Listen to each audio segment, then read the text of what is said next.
Assalamualaikum warahmatullahi wabarakatuh. Salam sejahtera untuk semua. Yang kami hormati Rektor UGM, Profesor Dr. Panut Mulyono, Ketua Umum PP Kagama, Pak Ganjar Pranowo, Sivitas Akademika UGM, dan seluruh keluarga besar Kagama. Sungguh merupakan suatu kehormatan bagi saya diminta menjadi bagian dari acara Syawalan Keluarga UGM dan Kagama pada hari ini. Sebagai warga bangsa, anggota Muhammadiyah, dan sekaligus keluarga Kagama, saya Haidar Nasir menyampaikan selamat Idul Fitri 1443 Hijriah. Mohon maaf lahir dan batin. Semoga kita diberi kesehatan, perdamaian, anugerah oleh Allah yang Maha Pemberi berkah. Syawalan adalah tradisi luhur masyarakat Indonesia untuk bersilaturahmi, yakni menjalin tali persaudaraan dalam momentum Idul Fitri yang telah menjadi milik bersama.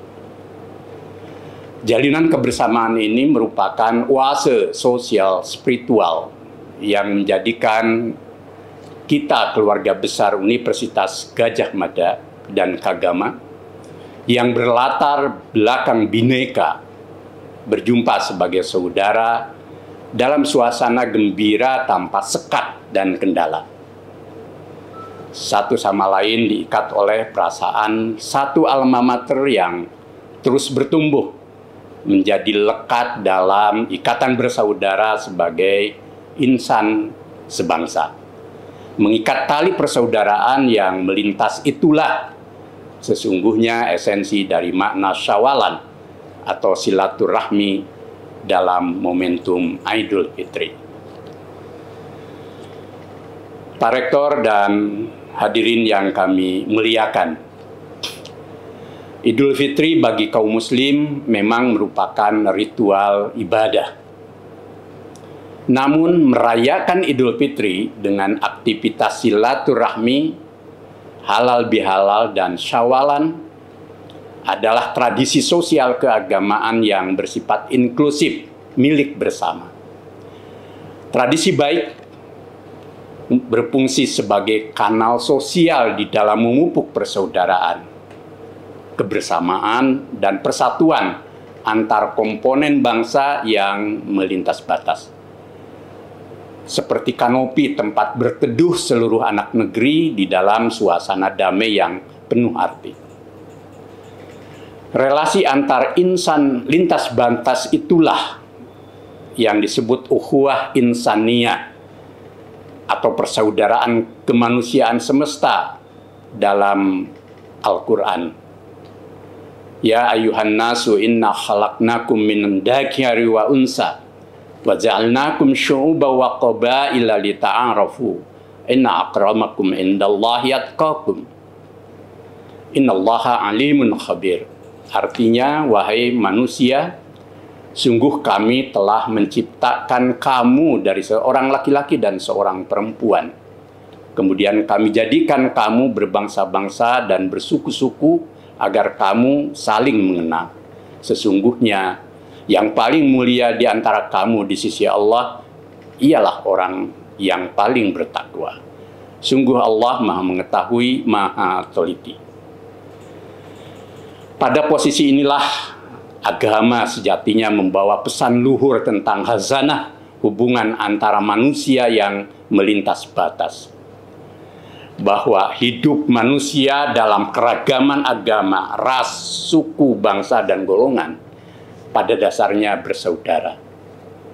Agama membawa pesan mulia bagi seluruh umat manusia agar hidup damai, toleran, selamat, dan bahagia dalam kebersamaan.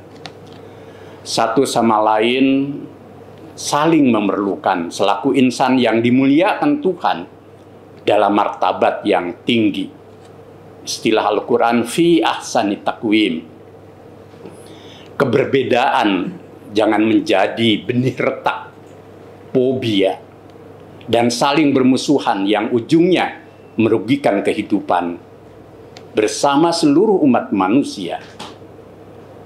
Bila atas nama agama saling bermusuhan, maka alangkah mulianya di hari yang berbahagia ini kita menghayati kembali keberagamaan yang hanif atau lurus dan autentik, yang membawa damai dan toleran. Sama halnya bila atas nama egoisme bangsa, ras, suku, dan golongan menjadikan hidup antar sesama manusia menjadi saling berlawanan hingga terjadi perang, maka semua pihak penting bertanya, apa sebenarnya hakikat dan tujuan manusia hidup dengan segala interaksi sosialnya di muka bumi ini, hidup bersama di bumi yang sama. Karena itu mari kita rawat mozaik persaudaraan lintas batas ini dengan ikhtiar kolektif yang positif untuk terus menumbuhkan sikap saling mengenal, memahami, mengasihi, toleransi, empati, peduli, dan berbagi antar kita, agar semua nilai utama itu menjadi daya hidup dan perangi utama bangsa Indonesia, seraya merekat kembali segala hal yang retak, putus dan rusak, tanpa saling menyalahkan dan menghujat dengan perasaan merasa paling benar sendiri. Sebagaimana pesan luhur Nabi di dalam sabdanya, laisal wasilu bil mukafi, walakinal wasilul ladzi idza qata'at rahimuhu wasalahu. Artinya silaturahmi atau sawalan bersilaturahmi ini bukanlah sekadar saling membalas kebaikan dengan kebaikan, menyambung yang sudah tersambung, tetapi kita menjalin hubungan baik, menyambung kembali ketika ada saudara kita memutuskan tali persaudaraan dengan kita untuk kita sambung kembali. Pak Rektor, Ketua Umum Kagama, Keluarga Besar Kagama, Sivitas Akademika, dan Keluarga Besar Universitas Gadjah Mada yang kami muliakan. Syawalan terkait dengan perayaan Idul Fitri, yakni Hari Raya Berbuka Puasa. Setelah 1 bulan insan manusia muslim berpuasa, maka pada tanggal 1 Syawal diharuskan berbuka dan dilarang berpuasa. Puasa atau saum artinya al-imsak, yakni menahan diri. Ibadah puasa sesungguhnya juga diajarkan oleh setiap agama. Ritual puasa tentu satu sama lain berbeda dari agama yang satu dengan agama yang lain. Tetapi spirit dasarnya sama, yakni ajaran pengendalian diri. Menahan atau mengendalikan diri dari hawa nafsu.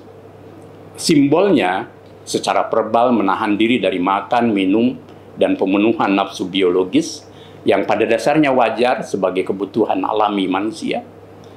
Tetapi hakikatnya ialah pengendalian diri dari segala kepentingan dunia agar dalam pemenuhannya bersifat tengahan dan secukupnya, halal dan tidak berlebihan. Urusan dunia seperti makan, sandang, papan, kekayaan, jabatan, dan segala aktivitas manusia di dunia haruslah ditunaikan dengan baik dan membawa kebaikan bagi kehidupan diri kita, keluarga kita, dan lingkungan tempat kita berada. Urusan dunia yang bersifat indrawi atau fisik menjadi bagian dari kebutuhan hidup manusia, tetapi jangan membuat manusia lupa diri dari beribadah, dari bertuhan, dan pemenuhan kebutuhan integratif yang bersifat sosial dan ruhania. Dunia jangan terputus dari akhirat bagi kaum beriman dan beragama. Apalagi dengan urusan dunia, manusia lalu jatuh diri pada keburukan dan merusak kehidupan. Sebagian orang ada yang memberhalakan dan menuhankan hawa nafsunya, sadar atau tidak sadar. Kata sufi terbesar Jalaluddin Rumi, hawa nafsu itu ibarat induk dari semua berhala. Maka bagaimana kita mengendalikan hawa nafsu duniawi, harta tahta, dan segala pesona agar kita secukupnya dan tidak tamak yang tak berkesudahan. Nabi memberi ilustrasi manusia yang berlebihan atau tamak tentang dunia itu ibarat orang yang meminta gunung emas. Setelah diberi gunung emas yang satu, dia minta gunung emas yang kedua. Dan setelah diberinya kembali, dia minta gunung emas yang ketiga. Dan setelah diberi, tak pernah puas sampai ajal memutuskannya. Ketamakan dan kerakusan inilah sumber dari masalah kehidupan. Manusia akhirnya saling berebut dunia dan saling memangsa satu sama lain dalam hukum homo homini lupus.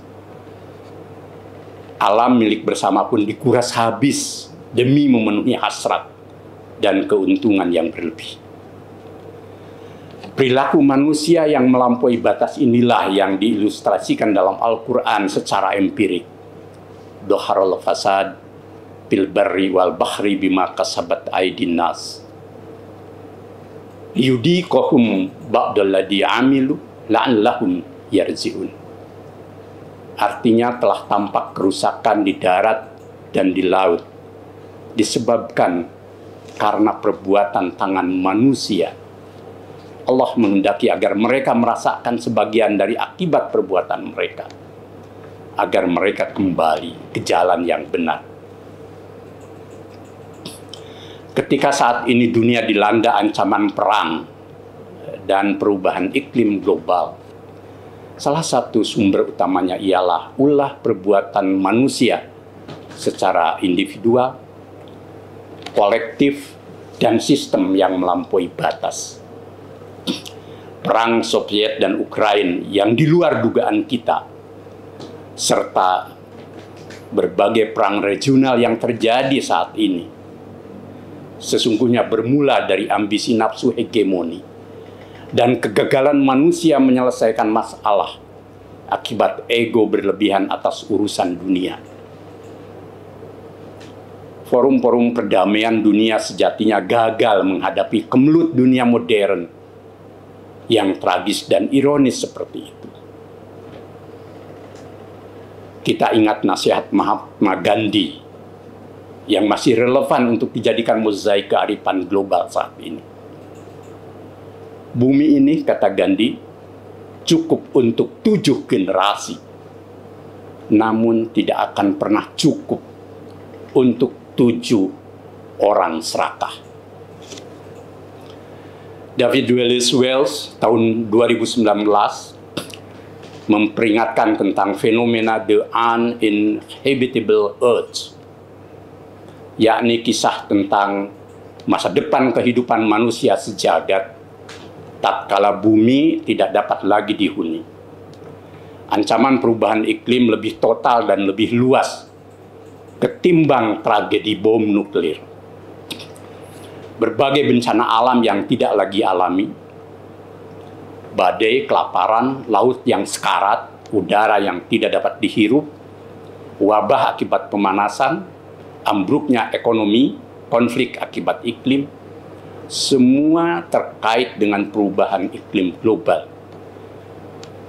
Wells mengatakan kehidupan di ambang kepunahan menyerupai kiamat, the day after. Manusia tidak dapat lagi memilih planet lain, karena inilah tempat satu-satunya di alam semesta sebagai home atau rumah tinggal. Bahkan Elizabeth Kohler tahun 2014 mengungkap fakta tentang the Sikh extinction, suatu tragedi kepunahan dahsyat, episode ke-6 dari ratusan jenis hewan dan spesies yang hilang, yang menjadi penanda kehancuran habitat alam dalam 1 abad terakhir. Semua bencana besar yang sangat mencemaskan masa depan kehidupan itu dapat dicegah dengan gerakan baru kemanusiaan untuk hidup secukupnya secara bermartabat. Gerakan baru membangun tanpa merusak, yang jangkar utamanya ialah kemampuan manusia meredam nafsu berlebih dan mencegah penularan virus kerakusan hidup. Meminjam istilah sejarawan Yuval Noah Harari, manusia saat ini telah bergeser orientasi hidupnya secara revolusioner dari Homo sapiens yang hidup harmoni dengan sesama dan lingkungan, berubah drastis menjadi Homo Deus, sebagai manusia super tingkat dewa yang hidup egois dan merasa paling dikdaya. Kami percaya mayoritas warga dan elit bangsa di negeri ini memiliki hidup, pandangan hidup, dan sikap hidup yang lurus, secukupnya, dan bermartabat mulia. Hal yang diperlukan ialah mobilisasi potensi segala kebaikan itu agar menjadi energi kolektif untuk membangun Indonesia milik bersama yang berkeadaban dan berkemajuan. Disinilah pentingnya Sawalan merawat nilai bersama yang membangun tanpa merusak kehidupan seperti itu. Pak Rektor, Ketua Umum Kagama, keluarga Kagama, dan Sivitas Akademika, serta seluruh keluarga besar Universitas Gadjah Mada yang saya hormati, Sawalan UGM hari ini dapat kita jadikan momentum memobilisasi kekuatan kampus sebagai pusat pencerdasan dan pencerahan akal budi bangsa menuju Indonesia maju yang berkeadaban serta negeri beradab yang berkemajuan. Melalui Sawalan ini, dengan kerendahan hati saya mengajak, alangkah penting dan strategisnya bila UGM bersama kampus-kampus lain di Indonesia meneguhkan posisi dan peran sebagai suluh moral dan kemajuan dalam mencerdaskan kehidupan bangsa yang berkeadaban utama. Di atas nilai dasar Pancasila, agama, dan kebudayaan nasional yang menjadi basis kepribadian Indonesia. Indonesia dengan keragaman agama, suku, ras, golongan, dan kekayaan alam milik bersama, niscaya kita rawat dengan seksama agar tetap bersatu dalam kebinekaan dan bineka dalam persatuan. Pembelahan politik yang mengibarkan perseteruan ideologis yang tak berkesudahan hanya akan membawa bangsa ini jatuh ke jurang disrupsi kebangsaan yang rawan bagi masa depan Indonesia. Indonesia akan kuat dan maju manakala bangsanya bersatu. Sebaliknya, jika berpecah belah dan salah kaprah, maka akan menjadi negeri bermasalah sebagaimana pepatah. Bersatu kita teguh, berpecah kita runtuh. Tentu kita tidak berharap dan menginginkan Indonesia runtuh, karena kita berpecah belah. Energi kolektif negeri ini sejatinya masih kokoh untuk dijadikan kekuatan bersatu dalam jiwa gotong royong, termasuk spirit Sawalan kita hari ini. Namun persatuan Indonesia dan semangat kebersamaan itu sering dirusak oleh para aktor petualang politik dan buzzer yang niretika dan pertanggungjawaban moral. Politik hanya menjadi urusan kapital kekuasaan minus kenegarawanan untuk mengembangkan nilai-nilai, ide-ide, dan orientasi public good yang melekat dengan visi keindonesiaan yang menyatukan, mendamaikan, dan memajukan. Indonesia sejatinya memiliki potensi SDM anak-anak negeri yang cerdas dan menguasai iptek dengan lingkup pergaulan yang luas, tersebar di seantero negeri dan di mancanegara, termasuk dari keluarga Universitas Gadjah Mada. Merekalah pewaris Indonesia ke depan di tengah persaingan global yang syarat tantangan. Tunas-tunas bangsa ini memerlukan pusat orientasi keteladanan, serta jangan dirusak mentalnya dengan korupsi dan segala bentuk oportunisme. Bersamaan dengan itu, sumber daya alam yang kaya raya penting diolah dengan seksama dan jangan dieksploitasi secara tamak demi kelangsungan generasi dan masa depan Indonesia. Indonesia di tengah persaingan dunia dan revolusi iptek yang berlangsung cepat dan luas meniscayakan peran para elit negarawan berakhlak utama disertai khazanah ilmu dan hikmah kebijaksanaan yang tinggi. Para elit yang cinta rakyat dan tanah air sepenuh hati, mari bagaimana menjadikan Indonesia bersatu, berdaulat, adil, dan makmur. Sebagaimana cita-cita para pendiri negara. Jadikan nilai dan cita luhur itu bagian menjadi jiwa, orientasi, alam pikiran, dan tindakan kita seluruh elit bangsa. Rakyat Indonesia juga diharapkan makin tumbuh sebagai bangsa yang berkarakter mulia, yang cerdas, berilmu, dan melek teknologi, serta berkepribadian luhur, agar mampu bersaing dengan bangsa tetangga. Perlu dikembangkan gerakan cinta ilmu di masyarakat luas dan keadaban publik, agar menjadi bangsa bermartabat berkemajuan.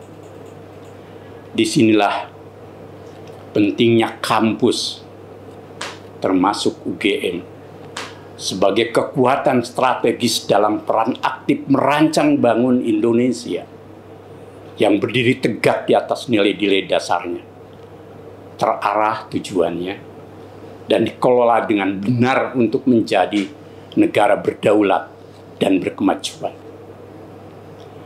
Peran moral dan intelektual kampus sangat dinantikan saat ini, agar tidak menjadi menara gading yang membisu terhadap keadaan yang mengancam masa depan Indonesia dan ranah dunia. Khusus dalam menghadapi pandemi COVID-19 yang mulai landai, semua pihak dengan kerendahan hati saya mengajak agar tetap seksama, supaya kita dapat mengakhiri musibah dahsyat ini dengan baik. Kita ambil hikmah dan musibah global ini, agar tidak jatuh diri, atau sebaliknya, menjadi angkuh diri. Di balik semua peristiwa besar, ada ruang untuk belajar hidup arif dan rendah hati. Di balik kuasa manusia, ada kuasa Tuhan yang maha segalanya.